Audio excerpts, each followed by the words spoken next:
কাঁচা কলা তো কম বেশি আমরা সকলেই খাই। বাচ্চারা মনে হয় খুব একটা খেতে ভালোবাসে না।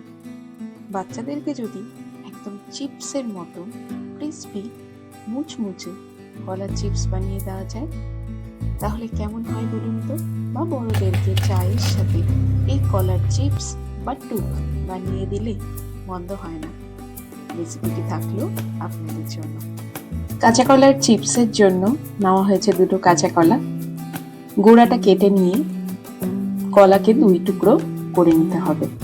এবার একটা কড়াই জল নিয়ে তার মধ্যে নুন, 1 টিস্পুন হলুদ দিয়ে কলাগুলোকে কিন্তু সেদ্ধ করতে বসিয়ে দিতে হবে।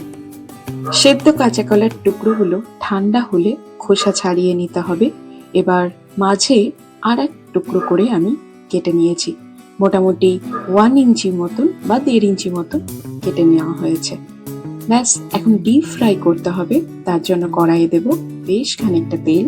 তেল গরম হয়ে গেলে হিটটা কমিয়ে দিয়ে টুকরো করে রাখা সেদ্ধ কলাগুলোকে ভেজে নিতে হবে।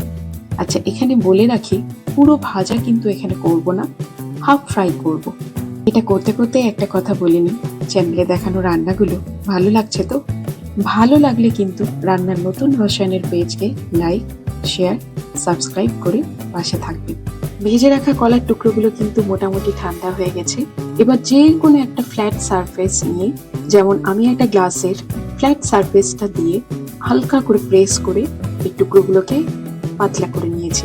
এবার আবারও সেই তেলে ডিপ ফ্রাই করে নেব। এবার 2বার করে যদি ভাজা হয় না, তাহলে যে কোনো জিনিস অনেকক্ষণ ধরে মুচমুচে থাকে, চট করে নরম হয় না। দেখুন, লাল লাল করে আমাদের আজকের ব্যানানা চিপস বা কাঁচা কলার টুক একদম রেডি। এবার টিস্যু পেপারের উপর নিয়ে নেব যাতে এক্সট্রা অয়েলটা অ্যাবসর্ব হয়ে যায়।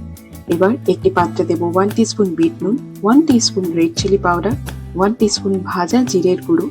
3টে একসাথে মিক্স করে নিতে হবে।